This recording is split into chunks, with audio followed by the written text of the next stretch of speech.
Hello everyone. आज इस chapter के तीसरा क्लास में हम लोग मेंडलीव के आवर्त सारणी की उपयोगिताओं को पढ़ेंगे। मेंडलीव के आवर्त सारणी के दोष को पढ़ेंगे और आधुनिक आवर्त नियम क्या है, आधुनिक आवर्त नियम का विवरण देखेंगे आधुनिक आवर्त सारणी के, और इससे जुड़ी तमाम जानकारियां विस्तार पूर्वक हम लोग लेंगे। आइए देखें, ये हम लोगों ने पिछले क्लास में देखा था कि मेंडलीव की आवर्त सारणी है ना, जिसमें कुल 8 वर्ग 7 आवर्त और इनसे जुड़ी बातों का अध्ययन हम लोगों ने किया। अब है आज का जो प्रश्न कि मेंडलीव के आवर्त सारणी की उपयोगिता क्या क्या है, यूटिलिटी क्या क्या है, यूजेज क्या क्या है। तो आज का जो पहला प्रश्न है उसी से जुड़ा हुआ है कि मेंडलीव की सारणी की उपयोगिताओं को लिखें। इसकी उपयोगिताएं निम्नलिखित हैं। कोई भी आवर्त सारणी से, आवर्त सारणी का निर्माण ही किया गया है कि उसका हम लोग उपयोग करें। किसके लिए? तो नियमित अध्ययन में सुविधा हो, है ना, कि नियमित अध्ययन में सुविधा हो, कि हम लोग बढ़िया तरीके से अध्ययन कर पाए, है ना। और जैसे मान लीजिए कि एक वर्ग है, वर्ग 1 ए बी वर्ग है इसमें। अब अगर इस वर्ग में हम किसी एक तत्व का अध्ययन कर लेते हैं तो इन वर्ग में जितने भी तत्व हैं ऊपर से नीचे, सबों के विषय में हम लोग अध्ययन कर लेते हैं। अगर एक आवर्त में 8 तत्व है या 18 तत्व है या 32 तत्व है, तो उसमें से अगर एक तत्व का हम अध्ययन कर लेते हैं तो उसी से मिलता जुलता उस आवर्त के सारे तत्व के गुण होते हैं, उस वर्ग के सारे तत्वों के गुण होते हैं। ये उपयोगिता है आवर्त सारणी का। मेंडलीव का आवर्त सारणी हो या फिर आगे हम लोग जो पढ़ेंगे उस आवर्त सारणी का हो। तो सबसे पहले हम लोग बात यहां करेंगे, क्योंकि मेंडलीव के आवर्त सारणी, मेंडलीव महोदय ने जो आवर्त सारणी का निर्माण किया उससे उसका सबसे पहला जो उपयोग हुआ वो हुआ कि हम लोग नियमित रूप से एक अध्ययन करने में सक्षम हो पाए कि सारे तत्व का गुण हमारे समक्ष एक पेज पर उपस्थित हो जाता है। उसका द्रव्यमान संख्या, उसका संकेत और उससे जुड़ी जो उसका गुण है, उसके गुण को हम लोग नियमित तरीके से अध्ययन कर पाते हैं। ये पहला उपयोगिता है। दूसरा है कि नए तत्वों का पूर्वानुमान, है ना। मेंडलीव महोदय ने क्या किया कि आवर्त सारणी का निर्माण करते समय कुछ खाली जगहों को छोड़ दिया। यहां भी देखिए ये सब खाली जगह छोड़ दिया और उन्होंने पूर्वानुमान लगाया कि भविष्य में कुछ तत्वों का खोज होगा और उसका गुण भी इस प्रकार से होगा जो बाद में क्या हुआ कि ठीक उसी प्रकार से तत्व खोजे गए और उससे कुछ गुण जो उन्होंने भविष्यवाणी की थी वो मिलता जुलता गुण जो है उस तत्व का मिला। यानी इससे ये फायदा हो गया कि मेंडलीव महोदय ने एक भविष्यवाणी कर दिया, बाद के वैज्ञानिकों के लिए एक अवसर दिया कि आप खोज करें, है ना, आगे आपको इस प्रकार के तत्व मिलने की संभावना है। यह भी इनके आवर्त सारणी का बहुत बड़ा विशेषता कहिए, उपयोगिता कहिए, इस तरह से इन्होंने खोज कर दिखाया। दूसरा जो है कि परमाणु द्रव्यमान में सुधार भी किया। परमाणु द्रव्यमान में सुधार इस प्रकार से हुआ कि पहले जो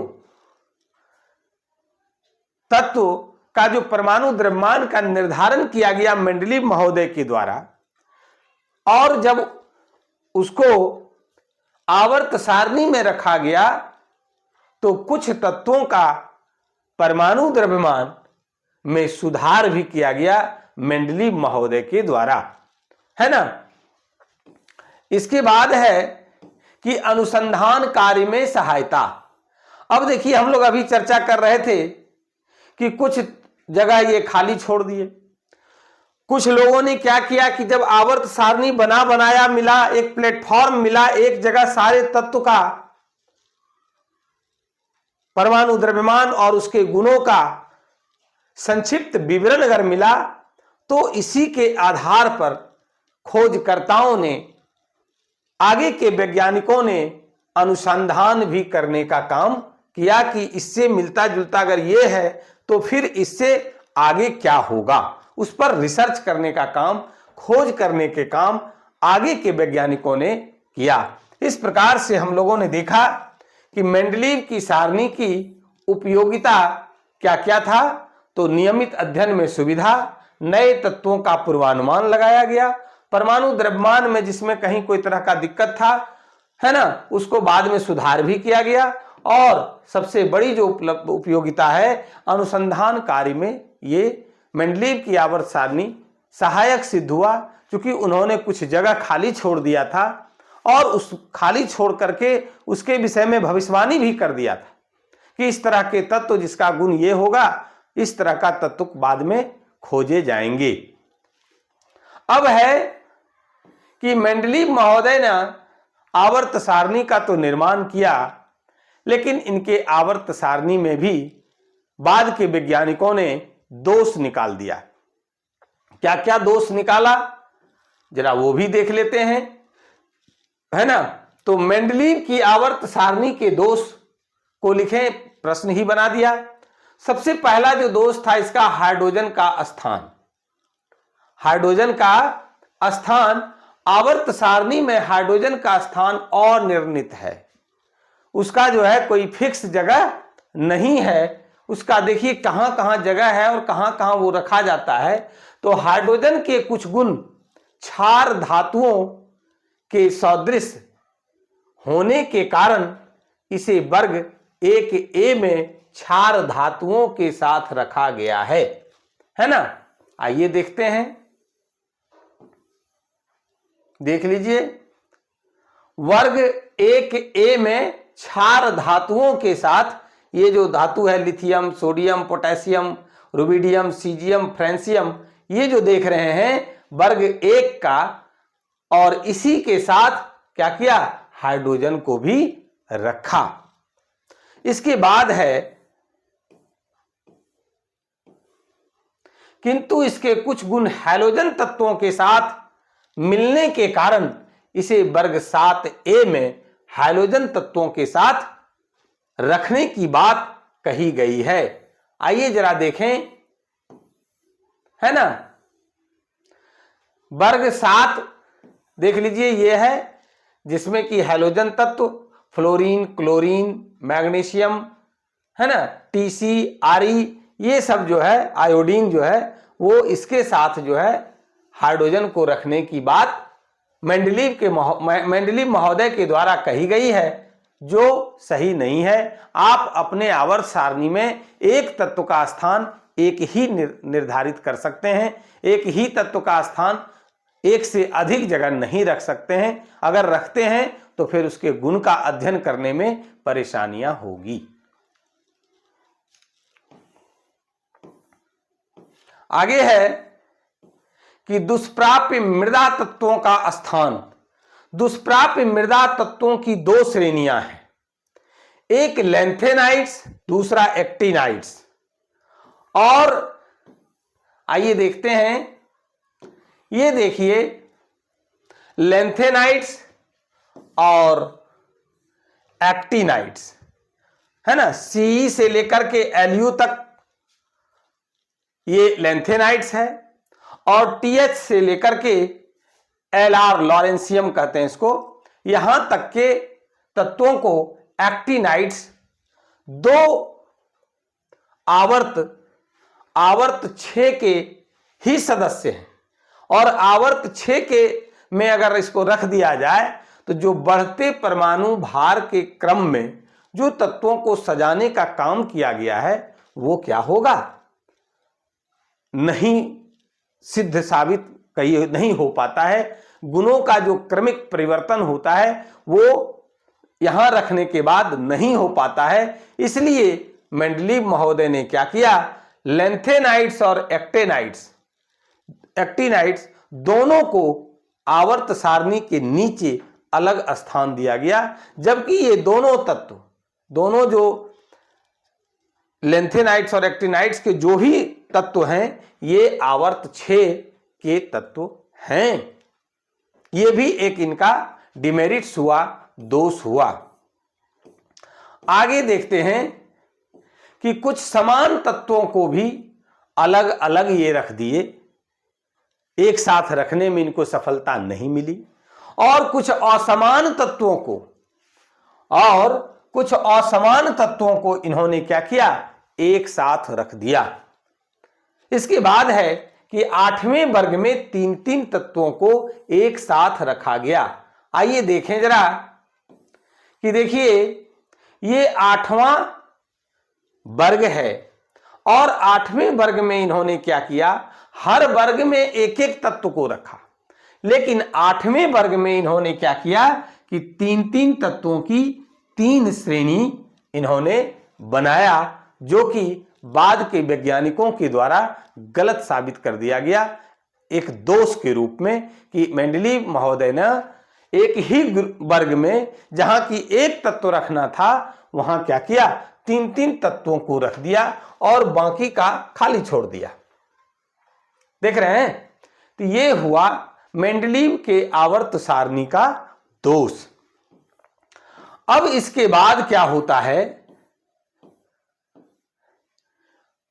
इसके बाद आए मोसले महोदय, और मोसले ने क्या किया, सबसे बड़ा जो परिवर्तन किया वह किया कि मेंडलीव महोदय ने आधार किसको बनाया, आधार उन्होंने द्रव्यमान संख्या को बनाया, परमाणु द्रव्यमान को बनाया, और परमाणु द्रव्यमान के बढ़ते क्रम में सजाने का काम किया। जबकि मोसले ने क्या किया, परमाणु संख्या को, एटॉमिक नंबर को आधार बनाया और बढ़ते एटॉमिक नंबर के क्रम में सजाने का काम किया। और उन्होंने जो नियम दिया उस नियम को क्या कहा गया, उस नियम को इन्होंने क्या कहा, आवर्त नियम कहा। क्या कहा, आवर्त नियम कहा, है ना। और क्या दिया इन्होंने कि तत्वों के भौतिक एवं रासायनिक गुण उनकी परमाणु संख्याओं के आवर्त फलन होते हैं, है ना। क्या होता है, उनके परमाणु संख्याओं के आवर्त फलन होते हैं। जबकि मेंडलीव महोदय ने क्या कहा कि तत्वों के भौतिक एवं रासायनिक गुण उनकी परमाणु द्रव्यमान के आवर्त फलन होते हैं। उन्होंने कहा कि अगर परमाणु द्रव्यमान के बढ़ते क्रम में अगर सजा दिए तत्व को, तो एक निश्चित संख्या के बाद तत्वों के गुणों में क्रमिक समानता मिलती है, गुणों में समानता पाई जाती है। जबकि मोसले ने कहा कि अगर परमाणु संख्या के बढ़ते क्रम में आप सजा दिए तब उनके गुणों में क्या होता है, एक निश्चित संख्या के बाद समानता पाई जाती है। यह किसने कहा, मोसले महोदय ने कहा। अब है कि परमाणु संख्या के आधार पर तत्वों को सजाकर आवर्त सारणी को संशोधित रूप में प्रस्तुत किया गया, जिसे क्या कहा गया, आधुनिक आवर्त सारणी कहा गया। और इस आवर्त सारणी को, इसे आवर्त सारणी का दीर्घ या बृहत रूप, है ना, भी कहा गया, long form of periodic table. इसी का नाम है आधुनिक आवर्त सारणी। अभी हम लोग देखेंगे उसको, इसके बाद खोज नहीं किया गया, ये लेटेस्ट है ना। तो परमाणु संख्या के आधार पर तत्वों को सजाकर आवर्त सारणी का संशोधित रूप प्रस्तुत किया गया। मेंडलीव के आवर्त सारणी में जो दोष था उस दोष को दूर करके, है ना, आवर्त सारणी का निर्माण किया गया और उस आवर्त सारणी का क्या नाम रखा गया? आधुनिक आवर्त सारणी कहा गया। और इस आवर्त सारणी को, इसे जो है आधुनिक आवर्त सारणी को ही क्या कहा गया? सारणी का दीर्घ या बृहत रूप भी कहा गया, है ना। तो इस प्रकार से आइए अब हम लोग देखते हैं कि मोसले महोदय ने क्या बनाया आवर्त सारणी का रूप। तो ये है आपका आधुनिक आवर्त सारणी, मॉडर्न पीरियोडिक टेबल, है ना, जो लेटेस्ट है और मोसले महोदय ने जो बनाया, इसके बाद का कोई खोज नहीं किया गया, लेटेस्ट यही है। इसमें इन्होंने क्या किया? कुछ परिवर्तन तो किया। क्या किया उसको हम लोग देखते हैं। सबसे पहला परिवर्तन किया कि इन्होंने बढ़ते जो द्रव्यमान संख्या, परमाणु द्रव्यमान को जो आधार बनाया, कौन? मेंडलीव ने, उसको इन्होंने खत्म करके, समाप्त करके, हटा करके परमाणु संख्या को आधार बनाया और बढ़ते परमाणु संख्या के आधार पर सजाने का काम किया। पहला काम इन्होंने ये किया। दूसरा कि उसमें वर्गों की संख्या 1 से लेके 8 तक था। रोमन अंकों में उससे डिनोट किया गया और एक जीरो ग्रुप था, है ना, जिसमें क्या था? अक्रिय गैस को उन्होंने रखा। और ये क्या किए कि ये अरबी पद्धति जो है,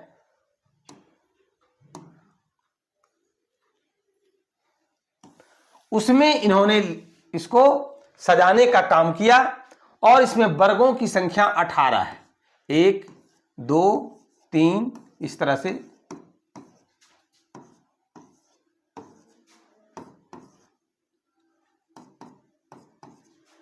देख लीजिए, 13, 14 और ये 18। यानी आधुनिक आवर्त सारणी में वर्गों की कुल कितनी संख्या है? तो 18 है। आवर्तों की कुल कितनी संख्या है? तो 7 है। ये देखिए, पहला है, दूसरा, तीसरा, चौथा, पांचवा, छठा और 7वां, है ना। 7 आवर्त इन्होंने रखा मेंडलीव की भांति और वर्गों की संख्या कितना कर दिया? 18। अब है कि पहले आवर्त में देखिए कितना तत्व है? 2, हाइड्रोजन और हीलियम। दूसरे में 8 तत्व है, तीसरे में भी 8 तत्व है, चौथा में और पांचवा में 18 है। चौथा और पांचवा में कितना है? 18 है। छठा में 32 तत्व हैं। आप इसको दोनों को ले लीजिए, एक्टिनाइट्स और लेंथेनाइट्स और एक्टिनाइट्स भी वर्ग 6 में ही है ना। ये वर्ग 3 और आवर्त 6 में है। ध्यान रखिएगा कि लेंथेनाइट्स, ये जो है लेंथेनाइट्स और ये नीचे वाला है एक्टिनाइट्स, ये वर्ग देखिए 3 और आवर्त 6 के ही ये दोनों हैं। यहां पर देखिए La57 के बाद ये है 71 तक, फिर देखिए 89 है ना, ये 89 जो है यहां पर देखिए 90 है और 90 से लेके 103 तक एक्टिनाइट्स, ये वर्ग 3 और आवर्त 6 के ही अंतर्गत आते हैं, है ना। अब और हम लोग देखते हैं इसकी विशेषता, इसका विवरण। ये हम लोगों ने देखा कि आधुनिक आवर्त सारणी में तत्वों को उनकी बढ़ती हुई परमाणु संख्या के क्रम में सजाया गया है। पहला दूसरा है कि इसमें कुल 7 आवर्त हैं, जिसमें पहले आवर्त में 2, जिस पर अभी हम बात किए, दूसरे तथा तीसरे आवर्त में 8-8 तत्व हैं, चौथे तथा पांचवें आवर्त में 18-18 तत्व हैं, है ना, और छठे आवर्त में कुल 32 तत्व को रखा गया है, जबकि 7वें आवर्त अधूरा है।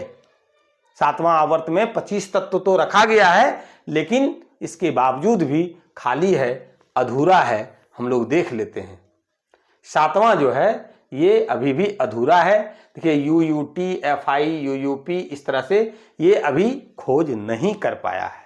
इसके विषय में बहुत ज़्यादा जानकारी वैज्ञानिकों ने नहीं जुटा पाया है और ये अधूरा है। अब आइए, है ना, ये हो गया। अब है दूसरा तथा तीसरे आवर्त को लघु आवर्त कहते हैं, कारण दूसरा और तीसरा में कितना संख्या है? 8-8 तत्व है, इसलिए उसको क्या कहा गया?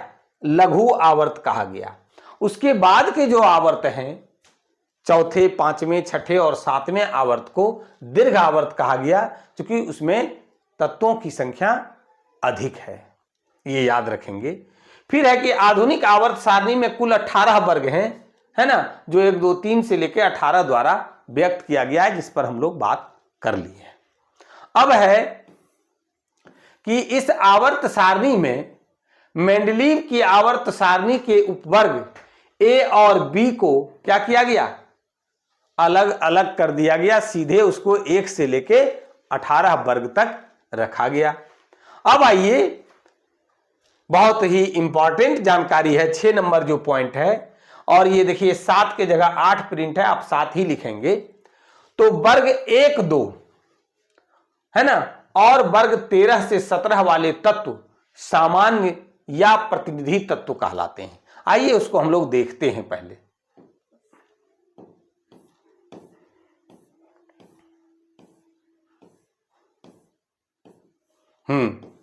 ये देखिए,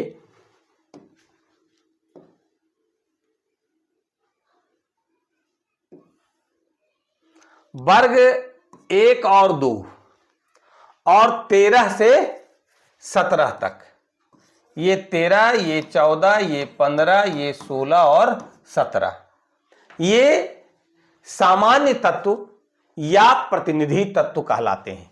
कौन कौन?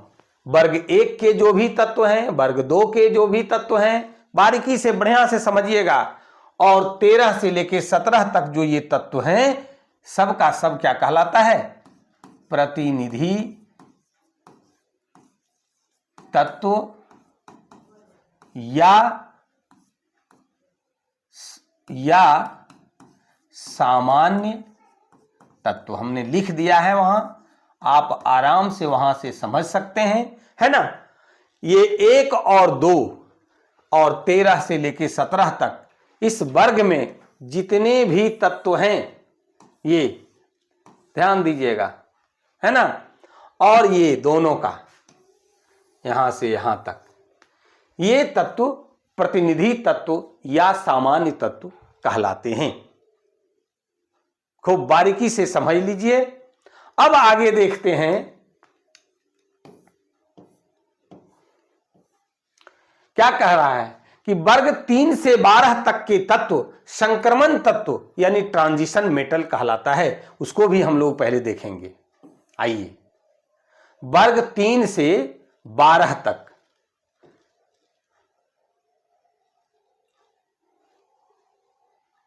देखिए, वर्ग 3 से ये है 3, 4, 5, 9, 10, 11 और 12, ये जो तत्व है आपका,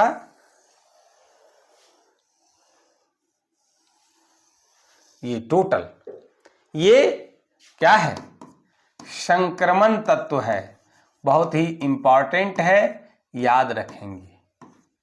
क्या है? संक्रमण तत्व है, ट्रांजिशन मेटल है। अब आगे बढ़ते हैं। हम लोग पीरियोडिक टेबल आवर्त सारणी का अध्ययन कर रहे हैं, बारीकी से समझना है। अभी हम लोग देखें 1, 2 और 13 से 17 तक के तत्व को सामान्य तत्व या प्रतिनिधि तत्व कहते हैं। वर्ग 3 से लेकर के 12 तक के तत्व को संक्रमण तत्व कहते हैं, ट्रांजिशन एलिमेंट कहते हैं। अब आगे देखेंगे,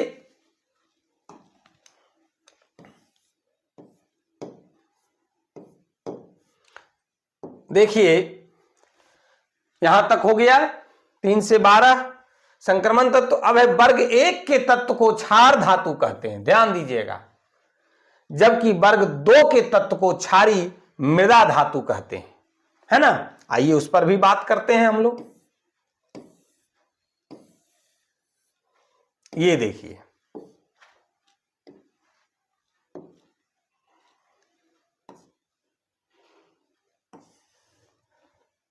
ये 2 है, ये क्षार धातु कौन सा धातु कहलाता है, तो क्षार धातु। ये hydrogen, lithium, sodium, potassium, rubidium, caesium और फ्रेंसियम। जबकि 2 को क्षारीय मृदा धातु कहते हैं। क्षारीय मृदा धातु में देखिए बेरिलियम, मैग्नीशियम, कैल्शियम, स्ट्रोंशियम, है ना, फिर बेरियम और रेडियम। ये जो है आप टोटल जो देख रहे हैं, ये क्या है, क्षारीय मृदा धातु है। और ये जो हम लोग देख रहे हैं, ये क्षार धातु है। और ये जो है वो क्या है, क्षारीय मृदा धातु है। क्या, बेरियम, मैग्नीशियम, कैल्शियम, स्ट्रोंशियम, है ना, और ये आपका रेडियम। ये सब जो है ये क्या कहलाता है, क्षारीय मृदा धातु कहलाता है, और ये क्षार धातु कहलाता है। अब आगे बढ़ेंगे,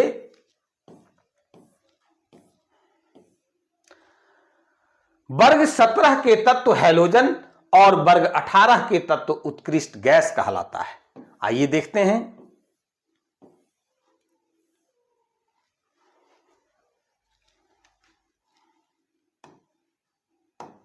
यहां पर देखेंगे हम लोग, है ना, देखिए ये 17 वर्ग 17 है और ये 18 है। वर्ग 17 के तत्व हाइलोजन कहलाता है।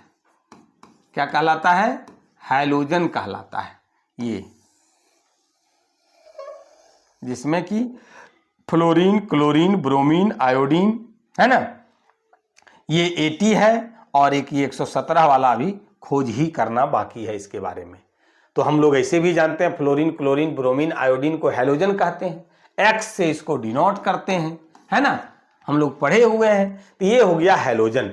वर्ग 18 का जो तत्व है, ये जो देख रहे हैं क्या क्या है, helium, neon, argon, krypton, जेनन, radon. ये अक्रिय तत्व है ना। कौन सा तत्व है, अक्रिय तत्व कहते हैं, या उत्कृष्ट गैस कहते हैं, नोबल गैस कहते हैं, या इनर्ट गैस कहते हैं। इसके बाह्यतम कक्षा में हीलियम के केस में 2 और बाकी में 8 होता है। ये सब लोग ऑक्टेट पूरा किए हुए हैं, हीलियम डुएट पूरा किए हुए हैं, और रासायनिक अभिक्रिया में ये भाग नहीं लेता है। ये स्टेबल होता है, ये अस्थायित्व की प्राप्ति किए हुए रहता है। ठीक है, अब आगे देखेंगे कि इस आवर्त सारणी को 4 ब्लॉक में, देखिए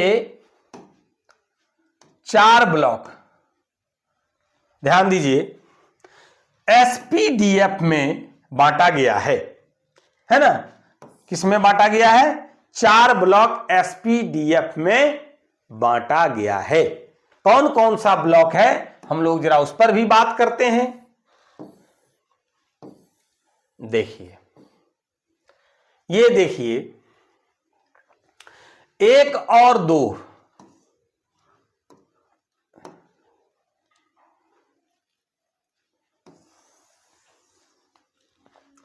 देखिए कि 1 और 2, ये जो है यहां से लेके यहां तक, ये जो है वो एस ब्लॉक है। क्या है, एस ब्लॉक का एलिमेंट है। इसके बाद ये जो देख रहे हैं यहां से यहां तक ये पी ब्लॉक है। ये कौन सा ब्लॉक है? पी ब्लॉक है ना। इसके बाद यहां से लेकर के